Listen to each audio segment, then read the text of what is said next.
The box office top 10. Oh, you can do that. This what would you like me to do? No, that's fine. I just like to know what you're doing. La Vie en Rose at 10. You know, it's not Marianne Cotillard doing her own vocals, the argument being that nobody can sing like Edith Piaf. But I honestly think that what the film really needed was a coherent voice, and perhaps her singing would have given it to the film. And I also think that it is rather rum, not to say French, to do an entire movie about somebody whose life was 40-something years and leave out the whole of World War II. Naqab, is it? Yeah, well, now, because we weren't shown this, but I looked up for reviews of it, and the only one I could find was on India FM, which says it opens the most shocking thriller of the year, but then it says with a tagline like that, you're expected to, that's the tagline. I'm afraid the best they can say about it is, to sum up, it's watchable fare. Terms like predictable and monotonous are non-applicable, and it is engrossing in parts. Now, if anyone's seen Naqab and can give us a more thorough rundown of it, please do email. I know that people have been emailing in reviews of the non-press shown Bollywood film, so please do. At number 8, Molière, and Matthew says, Simon, can you tell Dr. Kermode that Molière is pronounced to rhyme with where?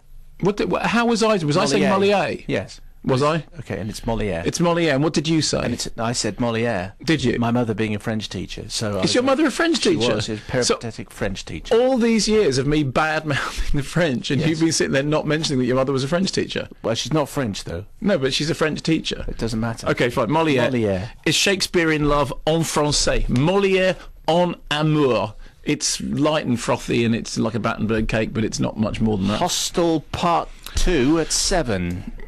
One hopes that Hostel will be out of the top 10 next week. There was an interesting news story that I was emailed today, which said that Captivity did not have a captive audience, and in fact it had done really badly at the box office and was going to ship up on DVD really quickly. And I have to say, I thought, good, I'm really glad that horrible, cynical piece of grot has done really badly. It's a shame that Hostel Part 2, which is a better made film, but you know, it's like comparing different forms of warts, really. I mean, you know, one of them is better than the other, but it's a pretty level field. I'm just sad that Eli Roth is hanging out with Quentin Tarantino. I think the best thing anyone could do is take Quentin Tarantino and put him in a box somewhere and send him, you know, off. Cynical levels of grot, though, do quite well on DVD, don't they? Well, it'll do better. That Sex, Lies and the Potato did okay on DVD. It is alleged. Every time we say this about Sex, Lies and the Potato Men was a stinker and it flopped. It was, oh no, it made money on DVD.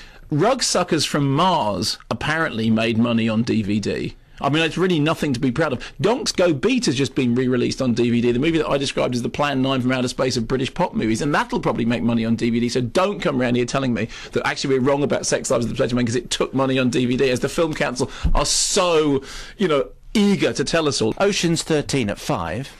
You missed out number 6, didn't you? Well, it was Pirates. Pirates of the Caribbean. I refer listeners to IKEA Nightly, Orlando Bland, Nest of Tables. That's enough, Ed. Ocean's 13 at 5. Julian Sands. Fantastic Four, or just 4, Rise of the Silver Surfer at 4. As I said, the comic book fans have sort of leapt to its defence. I don't think it has much to say about the Silver Surfer legend, and I think it is too shiny for its own good, although it's less bothersome than the first Fantastic Four movie, which really did trouble me quite a lot. At 3, Die Hard 4 Point Less. Yes, ba-boom, and I wish I'd made that gag. I mean, it's funny, people who go and see... I can't find anyone who actually thinks that Die Hard 4.0 is a good film, because it clearly isn't a good film. Shrek the Third, is it number 2? Would that it was the last of the Shrek movies, but it's not. Shrek the Fourth is due for 2010. I mean, I really feel that they have wrung every ounce of possibility out of this now. The final book is out on Saturday, of course, and the latest movie is in at number 1, Harry Potter and the Order of the Phoenix. Have you read the final book? I mean, because you're out till Saturday. No, I know, but you know, you're connected. Have I seen an advanced copy? No, I didn't think so. No. I think you can say the security is quite tight. Yeah, I hear that apparently it is. Yeah, I mean, are there going to be any great revelations? She said that the last word is not going to be Scar. She said for ages. What's her name? Kevin Rowlands, what's her name? J.K. Rowling. She was on television. Touraye, that's right, yeah. That what happens at the end. He joins Dexys Midnight Runners and goes on tour with her. She said that for ages and ages the last word was going to be Scar, but now it isn't. Wow, that really tells you absolutely everything you need to know. Hairspray would be the headline-grabbing movie of the weekend. So, it's such a peculiar thing we're in now. Okay, Hairspray, the film, is based on the multiple award-winning Broadway musical, which was itself based on the not multiple award-winning John Waters movie from the 1980s. So it's like The Producers. It's gone from screen to stage and then back to screen. You remember in the case of The Producers, that did not work out well. Producers, great Mel Brooks film, apparently very, very good stage show, totally rubbish film of apparently very, very good stage show. In the case of this, Hairspray, the original Hairspray, quirky, offbeat, is at the point at which John Waters was becoming very mainstream because he started out as Trash Maestro. And, you know, good film, then apparently a very good stage show. I didn't see it, but it won loads and loads of awards, and now back to screen. So it has a difficult pedigree ahead of it. The story is 1962 Baltimore. Teenager Tracy Turnblatt wants to be on the Corny Collins show, which is a sort of dancing show for kids. Two reasons why she can't do it. The first is she believes in integration, and the whole area is completely white, except for what they have as what is called Negro Day, in which they're allowed to play black music. The other thing is she's plump, she's of a larger size. So she's classic John Waters character, in fact, misfit, because actually all his films are about the revenge of the misfit, the people on the outside becoming the heroes. What happens is she finally gets the chance to have her dream when they have an audition, and she goes along to it. And of course, as you can imagine, this being the story that it is, things work out and the misfits in the end come to rule the day. Now, this remake is directed by Adam Shankman, who's famous for helming a load of old poop, frankly. Films like The Wedding Planner, The Pacifier. An awful lot of poop. I'm sorry, it's not my fault. It's just that happens to be the week that we are. Cheaper by the dozen too. I mean, you know, that's... So from John Waters to Adam Shankman, not great. Now, the original also starred Divine, a famous fat transvestite who caused gay disco to become, you know, very, very well. He did a brilliant version of You Think You're a Man. You remember that? Which is absolutely great. This time, You're Really a Boy, which is also a remake of an old 50 song, which is a great song. This stars John Travolta. Fat transvestite, well, slightly porky, not a transvestite the last time I looked, although he does, of course, you know, dress up as a woman in this film, who, of course, famously made disco famous with his Saturday Night Fever. And although, frankly, I would rather listen to the Divine version of You Think You're a Man than some of the Saturday Night Fever soundtrack. I quite like Saturday Night Fever. Night on a Disco Mountain. Who could ask for more? Exactly. A fifth of Beethoven. And both versions starred in the central role, an unknown, in the original, Ricki Lake.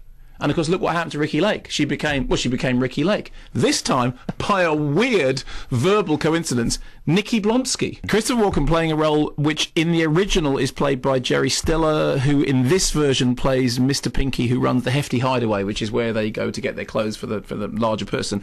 Queen Latifah takes over from Ruth Brown as Motormouth Maybelle, and then John Waters himself gets a cameo, and it's a very brief cameo, as the friendly neighbourhood flasher.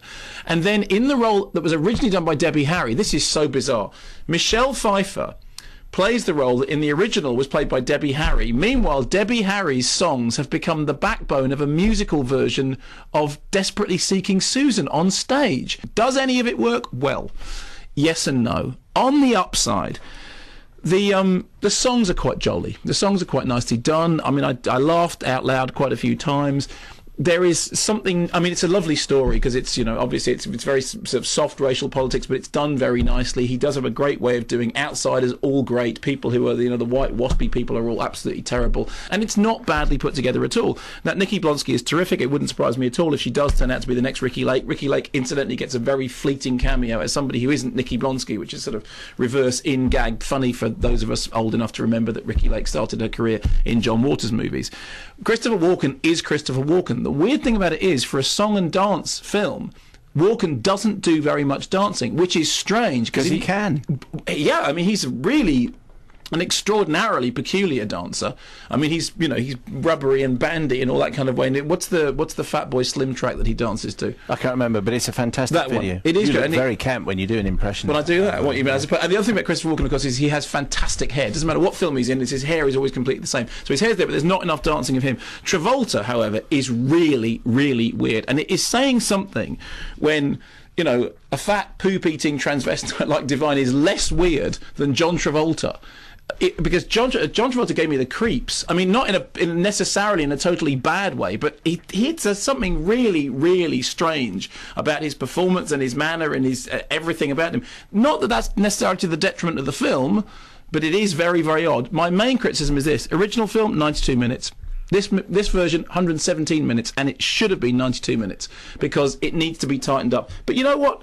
It's fun, and in a summer in which it's really not been very good, it's not it's perfectly fine. It has very nice things going for it, and I did smile through an awful lot of it.